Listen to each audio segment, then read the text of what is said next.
दर्शकवृन्द नमस्कार। कार्यक्रम कोभिड हटलाइनको यो नयाँ श्रृङ्खलामा तपाईहरू सम्पूर्णलाई हार्दिक स्वागत छ। म किशोर निरुला। दर्शकवृन्द, हामी यस कार्यक्रममा तपाईका विभिन्न समस्या गुनासा र तिनको समाधानका लागि सम्बन्धित निकायसँग समन्वय गर्दै मध्यस्थकर्ताको भूमिका निर्वाह गर्दै आएका छौँ। दर्शकवृन्द, असोज 1 गतेबाट होटल, रेस्टुरेन्ट तथा ट्राभल एजेन्सीहरू खोल्न पाइने भएको छ। यस्तै लामो दूरीका सवारी साधनहरू पनि चल्ने भएका छन्, तर भाडा भने 50%ले बढाइएको छ।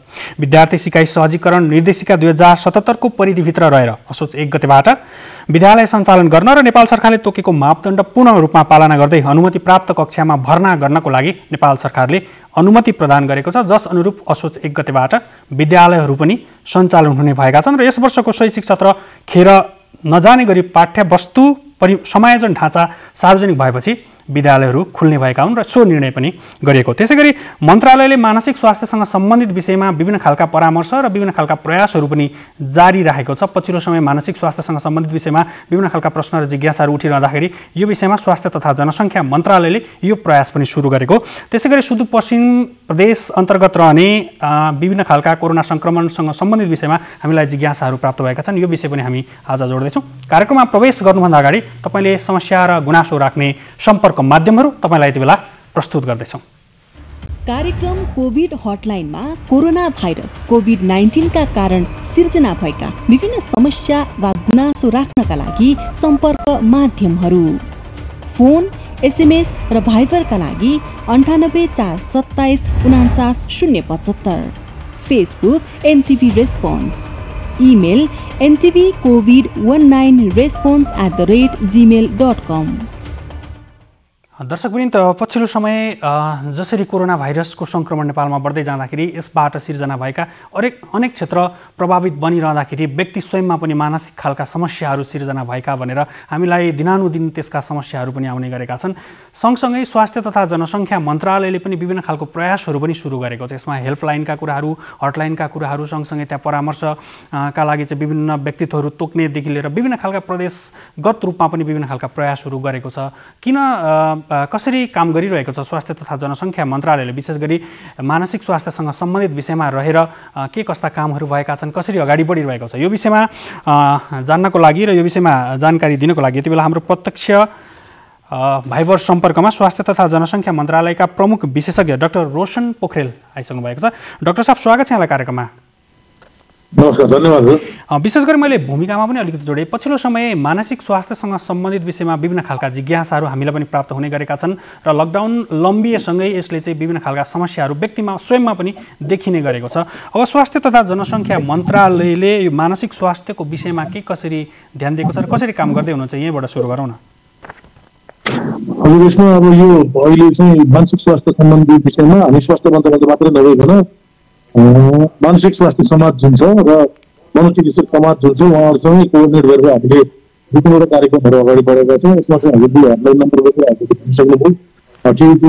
हस्पिटलबाट एउटा टोल-फ्री नम्बर छ भने हामीले पार्टीको हटलाइन सेवा पनि आत्महत्याको बारेमा भन्ने जुन हुन्छ अथवा कुनै पनि मानसिक बिमारी भयो भने उहाँहरूले त्यो हटलाइनबाट फोन गरेर हामीसँग परामर्श लिन सक्नुहुन्छ एउटा।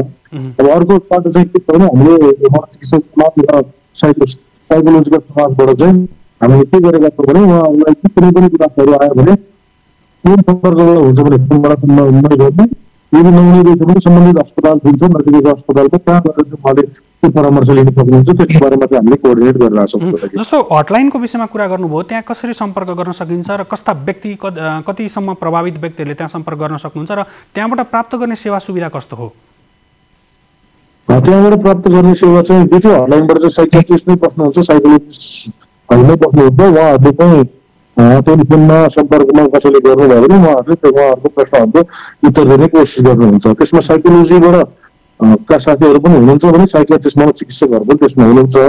उहाँहरूले एउटा यो जुन 4 डिजिटको हटलाइन छ, टिचिङ हस्पिटलको हटलाइन चाहिँ 5 बजीसम्म 6 बजीसम्म मात्रै हुन्छ भने 4 डिजिटको हटलाइन चाहिँ त्यो फास्ट हटलाइन हो।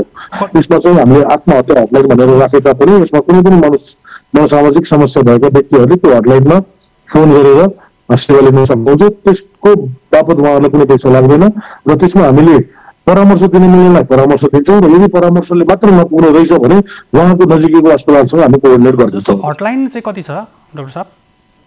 1165। 1165। 1166 यसमा चाहिँ जोसुकैले जुनसुकै विषयमा विशेष गरी मानसिक स्वास्थ्यसँग सम्बन्धित विषयमा आफ्नो जिज्ञासा आत्महत्या सम्बन्धी हटलाइन सेवा हो यो हुन चाहिँ हजुर तर यसमा डिप्रेसन र अरू मानसिक समस्या भएको व्यक्तिहरूले पनि यसमा सरसल्लाह लिन सक्नुहुन्छ। डाक्टर साहब जस्तो यहाँले अब यो हटलाइनको कुरा गरिरहँदाखेरि हामीलाई चाहिँ कस्तो खालको गुनासोहरू पनि आउँछ भन्दा विश्वसनीयताका कुराहरू अब जस्तै कोही व्यक्तिलाई मानसिक रूपमा समस्या भइसके पछाडि त्यो व्यक्तिले कोही व्यक्तिलाई टेलिफोन मार्फत आफ्ना समस्याहरू राख्दाखेरि त्यसको विश्वसनीयतामाथिको प्रश्न मैले को व्यक्तिलाई चाहिँ मेरो कुराहरू राखिरहेको छु भन्ने खालका पनि त प्रश्नहरू त्यहाँ जन्मिन सक्छन्। अब यो विषयमा मन्त्रालयले कसरी एस्योर गर्न सक्छ? अब यसमा चाहिँ हामीले चाहिँ त्यहाँ जो बस्नुहुन्छ उहाँहरू चाहिँ विशेषज्ञ नै बस्नुहुन्छ, साइकोलोजिस्ट नै काउन्सिलरहरू नै बस्नुहुन्छ। पहिलो सुरुमा काउन्सिलिङ सेवा नै फोनबाट दिने भएको हुनाले काउन्सिलरले दिने सेवामा विश्वसनीयताको प्रश्न उठाउनु पर्ने जस्तो हुँदैन, किनभने यो चाहिँ एकदम नितान्त प्राइभेट हुन्छ र यसलाई हामी टोटल नम्बर मात्रै जोड्छौँ, कस्तो किसिमको बिमारी भनेर को बिरामी भनेर यसलाई चाहिँ हामी आम रूपमा बाहिर निकाल्दैनौँ। त्यही भएर यसमा चाहिँ विश्वसनीयता राख्नु राम्रो हुन्छ। जस्तो अब त्यहाँ समस्या आइसके पछाडि जुन मानसिक रूपमा आएका समस्याहरूलाई प्राथमिकताको आधारमा तपाईँहरूले उहाँहरूलाई भेटेर बोलाएर अथवा त्यसको समाधान गर्ने एकदमै क्रिटिकलै केस रहेछ भने चाहिँ कुन अवस्थाबाट तपाईँहरूले त्यो समस्याको चाहिँ समाधान गर्नुहुन्छ?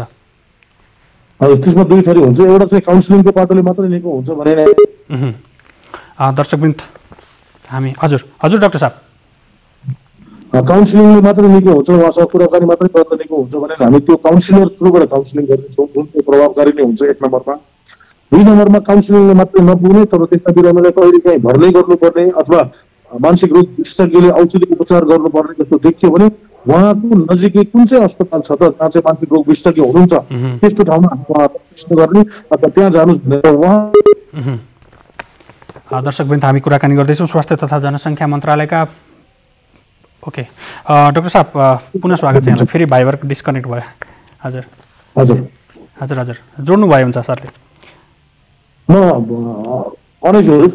हजुर हजुर त्यही त जस्तो जुन खालको समस्याहरू यहाँहरूलाई आउँछन् र प्राथमिकताका आधारमा यहाँहरूले त्यो समस्याको चाहिँ समाधान गर्नुहुन्छ भन्दै हुनुहुन्थ्यो, त्यसलाई कन्टिन्यू गरौँ न सर।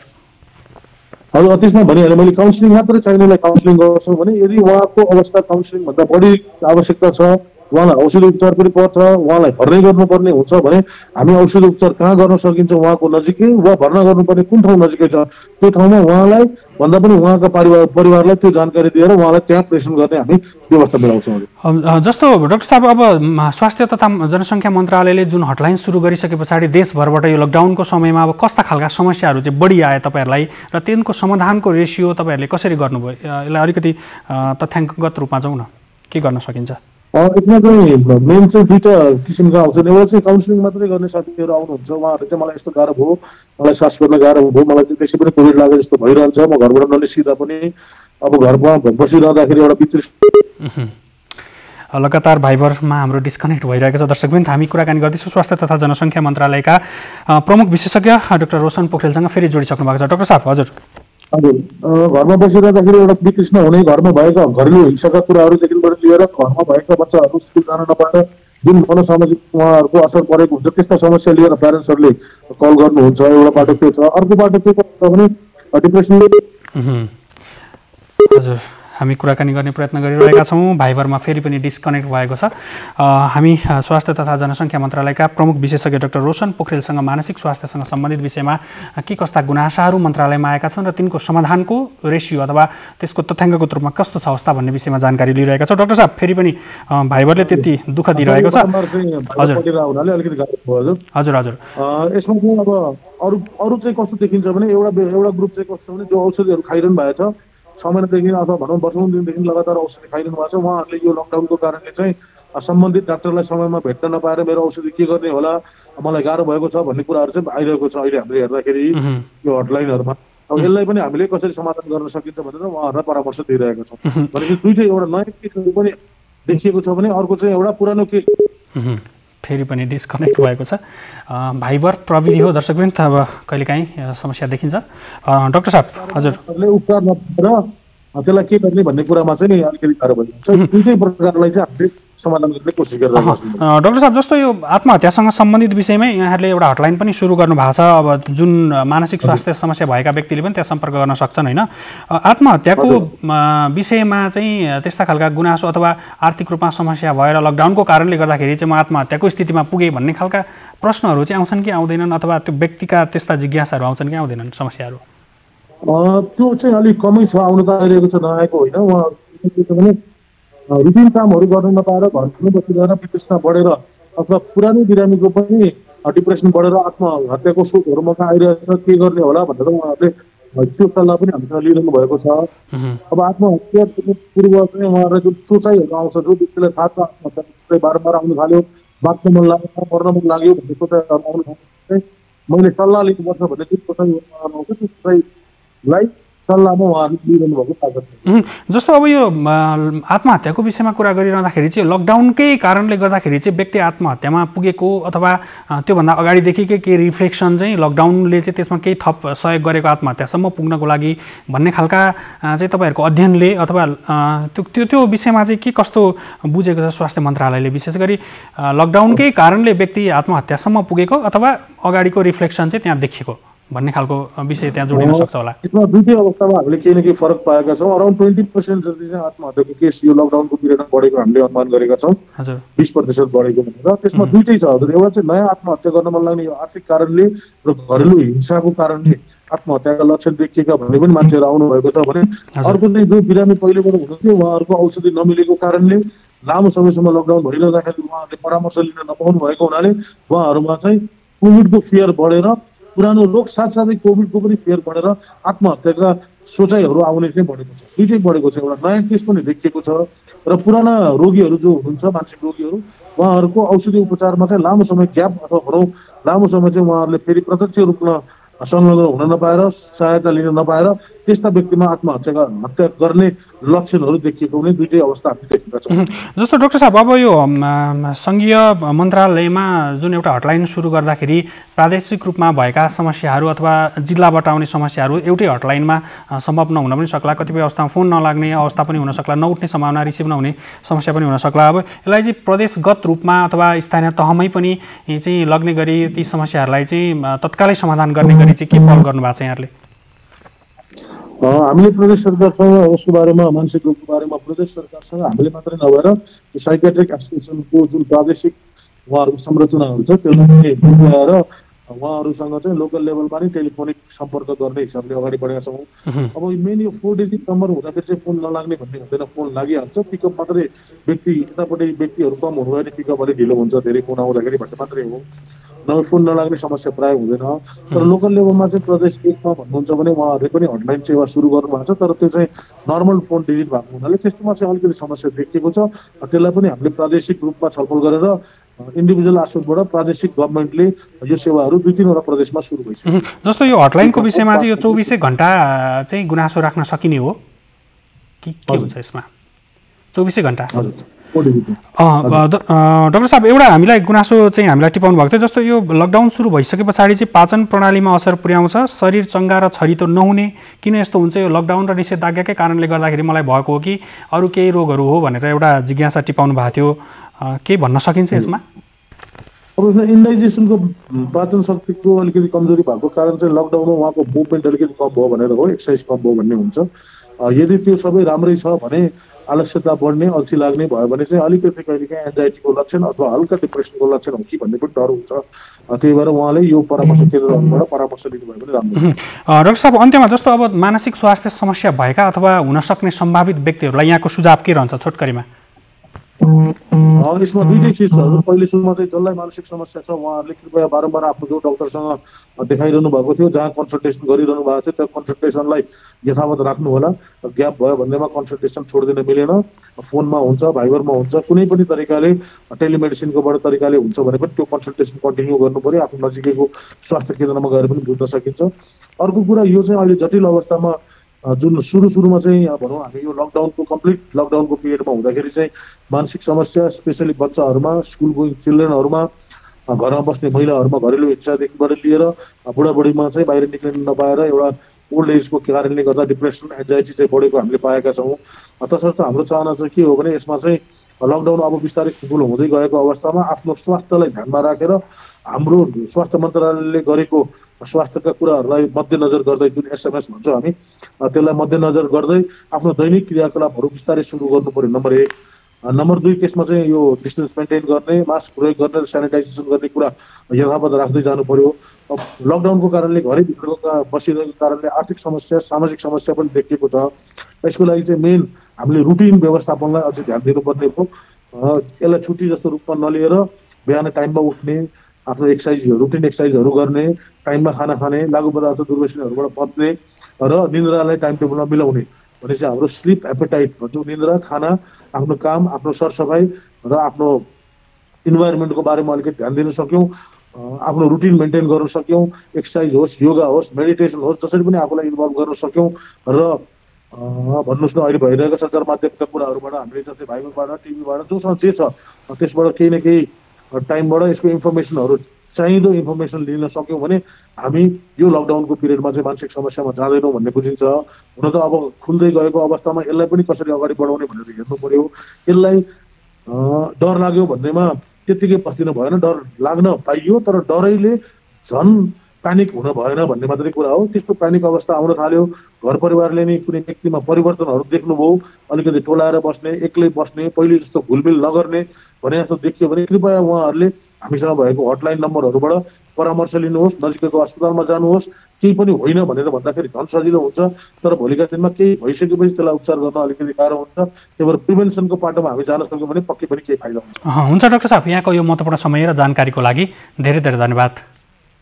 यहाँलाई धन्यवाद। नमस्कार। दर्शकबिन्दु, हुनुहुन्थ्यो स्वास्थ्य तथा जनसङ्ख्या मन्त्रालयका प्रमुख विशेषज्ञ डाक्टर रोशन पोखरेल। विशेष गरी मानसिक स्वास्थ्यसँग सम्बन्धित विषयमा मन्त्रालयले विभिन्न खालका कदमहरू अगाडि बढाएको छ। मानसिक स्वास्थ्यका मानसिक रोगीहरू बढ्दै जाँदाखेरि लकडाउनको कारणले, निषेधाज्ञाको कारणले गर्दाखेरि विभिन्न खालका समस्याहरू र जिज्ञासाहरू हामीलाई पनि प्राप्त हुने गरेका छन् र मन्त्रालयले पनि विभिन्न खालका कदमहरू सुरु गरेको छ र हटलाइन सुरु गरेको छ। हटलाइन नम्बर एकचोटि फेरि पनि म दर्शकवृन्दलाई जोड्न चाहन्छु। 1166 यदि तपाईँलाई मानसिक स्वास्थ्य समस्या छ भने तपाईँले सिधै त्यहाँ सम्पर्क गरेर आफ्ना समस्याहरू राख्न सक्नुहुन्छ। उहाँहरूले परामर्शदाताले मानसिक तपाईँका समस्याहरूलाई उहाँहरूले सुन्नुहुनेछ र जटिल प्रकृतिका छन् भने त्यसको समाधानका निमित्त पनि उहाँहरूको पहल रहनेछ र प्रादेशिक र स्थानीय तहमा पनि मन्त्रालयले यो कार्य अगाडि बढाइसकेको यहाँहरूलाई जानकारी गराउन चाहन्छौँ। दर्शकबिन्दु, अर्को विषय सुदूरपश्चिमाञ्चल प्रदेशसँग सम्बन्धित छ। त्यो विषयमा प्रवेश गर्नुभन्दा अगाडि अहिलेको क्रममा हामी यो जनचेतनामूलक सन्देश प्रस्तुत गर्दैछौँ।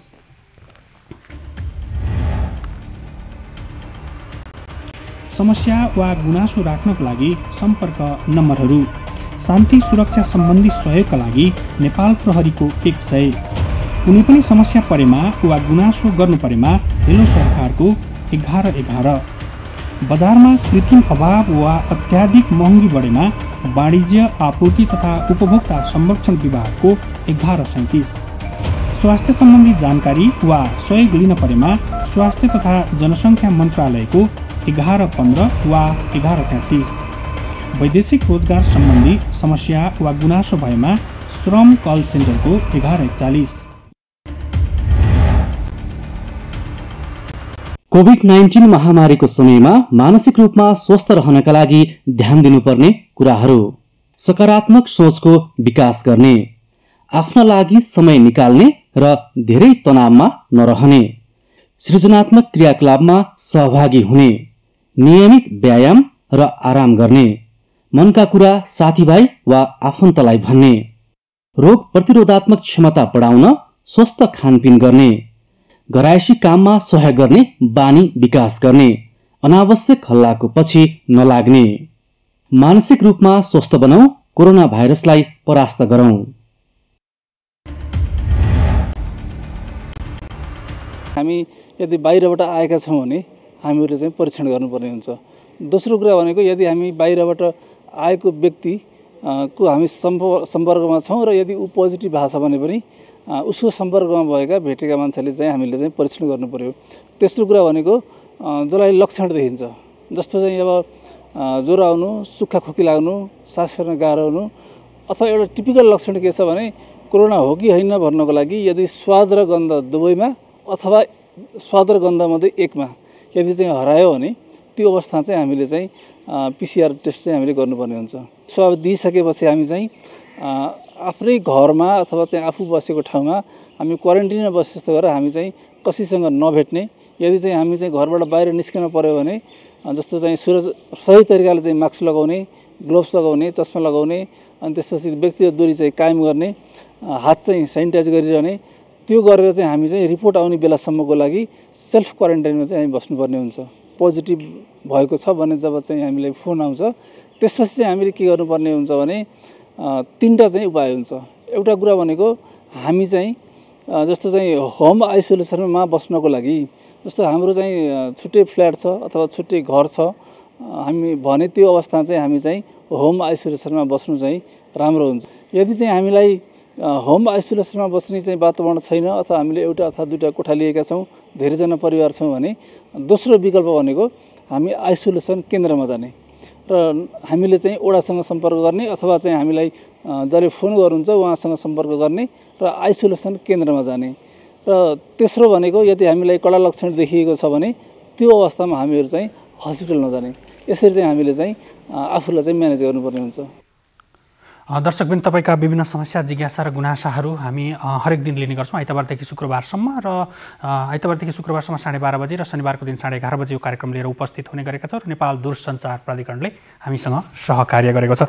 यति बेला दर्शकवृन्दहरूलाई म सुदूरपश्चिम प्रदेशतर्फ जोड्न चाहन्छु। सुदूरपश्चिम प्रदेशबाट केही गुनासाहरू पनि प्राप्त भएका छन्, केही जिज्ञासाहरू पनि प्राप्त भएका छन्। यो विषयमा कुराकानी गर्नको लागि यति बेला हाम्रो प्रत्यक्ष भाइबर सम्पर्कमा सुदूरपश्चिम प्रदेश स्वास्थ्य निर्देशनालयका भेक्टर कन्ट्रोल निरीक्षक हेमराज जोशी प्रत्यक्ष भाइबर सम्पर्कमा आइसक्नु भएको छ। स्वागत छ सर यहाँलाई कार्यक्रममा। धन्यवाद छ र रेडियो टेलिभिजन हेरिरहनुभएका सम्पूर्ण दर्शक महानुभावहरूमा हार्दिक नमस्कार। विशेष गरी अब सुदूरपश्चिम प्रदेशकै कुरा गर्दाखेरि कोरोना सङ्क्रमणको दृष्टिकोणबाट तपाईँहरूले प्रत्यक्ष रूपमा त्यहाँ सहभागी पनि भइराख्नु भएको छ, निरीक्षण पनि गरिराख्नु भएको छ। के कस्तो स्थिति छ त्यहाँको समग्र प्रदेशको? समग्र प्रदेशको अवस्था भन्नाले अहिले यो विश्वव्यापी रूपमा फैलिएको कोरोना सङ्क्रमण नेपालमा पनि आइसकेको अवस्था र त्यसपछि सुदूरपश्चिम प्रदेश लगायत देशका सबै प्रदेशमा यसको सङ्क्रमण चाहिँ देखिरहेको अवस्थामा हाम्रो सुदूरपश्चिम प्रदेशमा हामीले जहिलेदेखि यो कोरोना सङ्क्रमणका लागि काम गर्न थाल्यौँ त्यो बेलादेखि हालसम्म लगभग 73,000 मानिसहरूको यो स्वाब प्रविधिबाट नमुना सङ्कलन गरेर जाँच गरेका छौँ र त्यो 73,194 मानिसको नमुना जाँच गर्दाखेरि 6,398 मानिसहरूमा कोरोना सङ्क्रमण चाहिँ पुष्टि भएको छ। र अलि दुःखद कुरा चाहिँ के छ भने यति 6,398 मध्ये 11 जना मानिसहरूले यो कोरोनाको कारणले ज्यान गुमाउनु परेको छ। हालाकि अरू अन्य चाहिँ देशको र अन्य चाहिँ उसको समुदायको चाहिँ उसमा हेर्दाखेरि हाम्रो प्रदेशमा मृत्यु हुने मानिसहरूको चाहिँ तुलनात्मक रूपमा चाहिँ यसको सङ्ख्या कम नै हो भन्नुपर्छ। र त्यसबाहेक अहिले हामीले सुदूरपश्चिम प्रदेशको 9वटै जिल्लामा र जिल्ला अन्तर्गत रहेका 88वटा पालिकाहरूमध्ये विभिन्न स्थानमा क्वारेन्टाइनहरू चाहिँ बनाएर बाहिरबाट आउने मानिसहरू क्वारेन्टाइनमा बसिरहनु भएको छ। त्यस्तै गरेर कोभिड सङ्क्रमित चाहिँ पोजिटिभ बिरामीहरू हुनुहुन्छ भने सङ्क्रमित बिरामीहरू लक्षण नभएको बिरामीहरूलाई हामीले होम आइसोलेसनमा राख्ने पनि यहाँ व्यवस्था गरेका छौँ। होम आइसोलेसन बाहेक केही व्यक्तिहरू पालिकाले बनाएको संस्थागत आइसोलेसनहरूमा पनि बसिरहनु भएको छ भने चिह्न लक्षणयुक्त सङ्क्रमितहरू हस्पिटलको आइसोलेसनमा जस्तो तुलनात्मक रूपमा कैलाली जिल्ला अब तपाईँको सुदूरपश्चिम प्रदेश अन्तर्गत नै कैलाली जिल्ला चाहिँ बढी सक्रिय सङ्क्रमितहरू रहेको तथ्याङ्कले पनि देखाउँछ होइन। अब योलाई न्यूनीकरण गर्नको लागि चाहिँ तपाईँहरूको भूमिका, तपाईँहरूको प्रयास के छ? हामीले अब कैलाली जिल्ला लगायत सुदूरपश्चिम प्रदेशको 9वटै जिल्लाबाट रोगको चाहिँ रोगीहरू अर्थात् सङ्क्रमितहरू देखा पर्ने अवस्था र फेला पर्ने अवस्था चाहिँ हो। त्यसमध्ये कैलाली जिल्लामा बढी सङ्क्रमित रहेको र एक्टिभ केस अलिक बढी रहेको चाहिँ हाम्रो तथ्याङ्कले बताउँछ र मानिसहरूको चाहिँ अवस्था पनि त्यही हो। अब हामीले अहिले सुदूरपश्चिम प्रदेशको 9वटै जिल्लामा कोभिडको लागि उपचार गर्ने अस्पतालहरूको चाहिँ व्यवस्था भएको छ र त्यसमध्ये सबभन्दा बढी सुविधा सम्पन्न बढी चाहिँ अरू चाहिँ अस्पतालको भन्दा कैलाली जिल्लामा रहेको सेती प्रादेशिक अस्पतालमा कोभिड सङ्क्रमितका लागि छुट्टै कोरोना अस्पतालको निर्माण गरेर हामी कोभिड सङ्क्रमितहरूलाई उपचार गरिरहेका छौँ। त्यस्तै गरी सेती प्रादेशिक अस्पतालमै भेन्टिलेटरको पनि व्यवस्था गरिएको छ र त्यस्तो भेन्टिलेसनमा राख्ने बिरामीहरू कोही हुनुहुन्छ भने उहाँलाई भेन्टिलेटरबाट पनि उपचार गर्ने चाहिँ सुविधा छ। त्यस्तै सेती प्रादेशिक अस्पतालबाटै हामीले प्लाज्मा थेरापीबाट पनि उपचार गर्ने खालको व्यवस्था गरेका छौँ। त्यसबाहेक सेती प्रादेशिक अस्पतालमा आइसियुको बेड पनि तुलनात्मक रूपमा अन्यभन्दा बढी छ। त्यसकारण हामीले प्रदेशको अन्य जस्तो महाकाली अस्पतालमा पनि आइसियु र भेन्टिलेटरको व्यवस्था छ, त्यस्तै डडेलधुरा अस्पतालमा पनि भेन्टिलेटरको व्यवस्था छ भन्ने चाहिने कुरा के हो भने अस्पतालहरूमा भेन्टिलेटर आइसियुहरूको व्यवस्था सहित सबै प्रदेशको 13वटा अस्पतालहरूमा चाहिने हामीहरूले यो आइसोलेसन बेडहरू राखी जस्तो यहाँ मैले विचार हो जस्तो पिसिआर परीक्षणको विषय र चाहिँ रिपोर्ट ढिलो आउने विषयमा चाहिँ हामीलाई केही गुनासोहरू पनि प्राप्त भएका थिए। अब तपाईँहरूले समग्र प्रदेश नै हेर्ने हुनाले मैले यहाँलाई यो प्रश्न राखेँ। जस्तो पिसिआर परीक्षणमा चाहिँ त्यति सहज भएन, जसले पिसिआर परीक्षण गर्न चाहनुहुन्थ्यो उहाँहरूले पाउनु भएन भन्ने खालको गुनासो हामीलाई प्राप्त भएको छ। र अर्को चाहिँ पिसिआर परीक्षण गरेकै रिपोर्टको पनि चाहिँ धेरै दिनसम्म ढिलो भयो भनेर गाउँपालिकाकै मेयर साहबहरूले पनि प्रमुखहरूले पनि हामीलाई गुनासो गर्नुभएको छ। अब किन यस्तो भइरहेछ? यो गुनासो आउनु स्वाभाविक हो, तथापि तपाईँलाई मैले अलिक विगतको चाहिने कुरा सम्झाउन चाहन्छु। जस्तो चैत्रको 11 गतेदेखि नेपाल सरकारले जुन चाहिँ बन्दाबन्दीको घोषणा गरेको थियो त्यो बेलाबाटै हामीले कोभिडको सङ्क्रमितको लागि व्यवस्थापन गर्ने, रोकथाम गर्ने, नियन्त्रण गर्ने काम गरेका थियौँ। त्यो बेलामा नेपालमा पिसिआर परीक्षण गर्ने काठमाडौँमा मात्रै सुविधा उपलब्ध थियो र त्यो बेलामा सङ्कलन भएका नमुनाहरूको चाहिने रिपोर्ट चाहिँ लगभग 14 दिन, 15 दिन, 20 दिनसम्म पनि कुर्नुपर्ने अवस्था थियो र धेरै मानिसको हामीले कोभिडको चाहिने नमुना लिनै नसकेको अवस्था पनि थियो। तर त्यस यता प्रदेश सरकारले पनि सुदूरपश्चिम प्रदेशको 3वटा चाहिने ठाउँमा अटोमेटिक मेसिन मार्फत चाहिँ पिसिआरको नमुना जाँच गर्ने गरी मसिन 3वटा खरिद गरेको छ र त्यो 3टै चाहिने स्थानमा खरिद भएको मसिनमध्ये सेती प्रादेशिक अस्पतालमा हाल त्यो मसिनले चाहिने काम गरिरहेको छ र हामी त्यसबाट नमुना दिइरहेका छौँ, जाँच गरिरहेका छौँ र त्यसको रिजल्ट दिइरहेका छौँ। त्यस्तै गरेर अर्को चाहिँ डोटी अस्पतालमा त्यस्तो प्रदेशले खरिद गरेको मेसिन चाहिने जडान भई त्यहाँबाट पनि नमुनाहरू जाँच भइरहेको छ भने अबको 1-2 दिनभित्रमा बैतडीबाट पनि कोभिडको नमुना जाँच हुने गरी मेसिन चाहिने स्थापना हुन गइरहेको छ। भनेपछि अहिले हामीले प्रदेश सरकारले खरिद गरेको 3वटा मेसिनबाट कोभिडको नमुनाहरू जाँच गरिरहेका छौँ। त्यस्तै नेपाल सरकार मार्फत डडेलधुरा जुन सङ्घीय सरकारको अस्पताल हो त्यहाँ पनि हामीले चाहिँ पिसिआर ल्याब स्थापना गरेर त्यहाँ केही चाहिँ गैर सरकारी संस्थाका साथीहरू, एनआरएनको साथीहरू अर्थात् कुन चाहिने निजी क्षेत्रका साथीहरूले मिलेर त्यहाँ मेसिनहरू चाहिँ दिनुभएको थियो र त्यो मेसिन सहित नेपाल सरकारले पिसिआर एक्सट्र्याक्सन किट र मेसिनहरू उपलब्ध गराएर डडेलधुराबाट पनि अहिले नमुना जाँच गरिरहेका छौँ। यो तपाईँले उठाउनु भएको कुरा विगत केही महिना पहिलाको चाहिँ हुनसक्छ, जुन बेलामा हामीले रिपोर्टहरू चाहिँ दिन अलिक ढिलो हुन्थ्यो। तर अहिले वर्तमान अवस्थामा हाम्रो 3 दिनभन्दा बढी चाहिँ रिपोर्ट कहीँ पनि रोकिएको छैन। स्थानीय तहका प्रमुखहरूले नै हामीलाई गुनासो गर्नुभएको थियो। ठिकै छ, तपाईँले समस्या समाधान गर्नुभयो भने त त्यो राम्रो कुरा भइहाल्यो। जस्तो अर्को विषय यो आयुर्वेद औषधिसँग सम्बन्धित विषयमा चाहिँ अब विभिन्न प्रदेशहरूले ट्रायल गरिरहेका भन्ने पनि छ कोरोना भाइरस रोकथाम र नियन्त्रणको लागि। तपाईँहरूको प्रदेशमा चाहिँ यो विषयले स्थान पाएको छ कि छैन? हाम्रो प्रदेशमा हामीले त्यसरी कोभिडको सङ्क्रमितलाई परीक्षणै गर्ने गरी आयुर्वेदको औषधिहरू चाहिँ दिएको चाहिँ होइन, तर शरीरको रोगसँग लड्ने शक्ति वृद्धि गर्नका लागि केही आयुर्वेदिक औषधिहरूले प्रमुख भूमिका निर्वाह गर्छ भन्ने कुरा चाहिँ मेडिकल साइन्सले पनि बोलिसकेको हुनाले हामीले प्रदेश स्वास्थ्य आपूर्ति व्यवस्थापन केन्द्र सामाजिक विकास मन्त्रालय मार्फतको एउटा निकाय हो, त्यहाँ मार्फत आयुर्वेदका केही त्यस्ता 4-5वटा औषधिहरू खरिद गरेर जुन ठाउँमा आइसोलेसनमा बसेर बिरामीहरूको उपचार भइरहेको छ त्यस्तो उपचार भइरहेको ठाउँमा चाहिँ हामीले यस्ता त्यो रोगसँग लड्ने शक्ति बढाउने खालको औषधिहरू चाहिँ उपलब्ध गराइरहेछौँ। विगतमा पनि गराएका थियौँ र अहिले पनि त्यो चाहिँ निरन्तर जारी छ। यसरी रोगसँग लड्ने शक्ति बढाउने बिरामीलाई औषधिकै रूपमा प्रयोग गर्ने गरी चाहिँ के त्यस्तो तयारी तत्कालको लागि छैन? अहिले हामीले तयारी त्यस्तो परीक्षण गर्ने भन्ने तयारी चाहिँ गरेका छैनौँ। अब भविष्यमा अवस्था त्यस्तो चाहिँ पर्यो भने त्यो पनि गर्न सक्ने सम्भावना चाहिँ छ। हुन्छ, यहाँको यो महत्त्वपूर्ण समय र जानकारीको लागि धेरै धेरै धन्यवाद। मलाई पनि केही कुरा राख्ने मौका दिनुभयो सुदूरपश्चिम प्रदेश स्वास्थ्य निर्देशनालयको तर्फबाट म मेरो व्यक्तिगत तर्फबाट यहाँहरूलाई हार्दिक धन्यवाद दिन चाहन्छु। धन्यवाद। दर्शक पनि उहाँ हुनुहुन्थ्यो सुदूरपश्चिम प्रदेश स्वास्थ्य निर्देशनालयका भेक्टर कन्ट्रोल निरीक्षक हेमराज जोशी। विशेष गरी त्यहाँबाट प्राप्त भएका केही गुनासाहरू थिए, ती गुनासाको विषयमा हामी कुराकानी गर्दैथ्यौँ र कोरोना भाइरस समग्र रोकथाम र नियन्त्रणका लागि सुदूरपश्चिम प्रदेशले कसरी काम गरिरहेको छ भन्ने विषयमा पनि छलफल गरेका थियौँ। दर्शकवृन्द, आजको कार्यक्रमको निर्धारित समय सकिन लागेको छ। कार्यक्रमबाट बिदा लिनुभन्दा अगाडि तपाईँले समस्या र गुनासो राख्ने सम्पर्क माध्यमहरू यति बेला तपाईँलाई प्रस्तुत गर्दैछौँ। कार्यक्रम कोभिड हटलाइनमा कोरोना भाइरस कोभिड-19 का कारण सिर्जना भएका विभिन्न समस्या वा गुनासो राख्नका लागि सम्पर्क माध्यमहरू: फोन, एसएमएस र भाइबरका लागि 98 427 49 075, Facebook NTV response, email ntvcovid19response@gmail.com।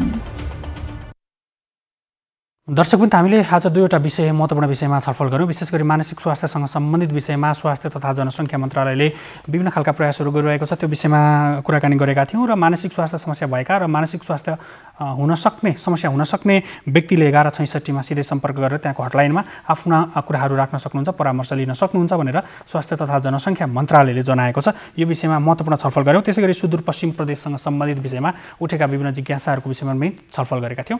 आजको कार्यक्रमबाट म लगायत मेरो सम्पूर्ण युनिटलाई बिदा दिनुहोस्। तपाईँ नेपाल टेलिभिजन हेर्दै गर्नुहोला। नमस्कार।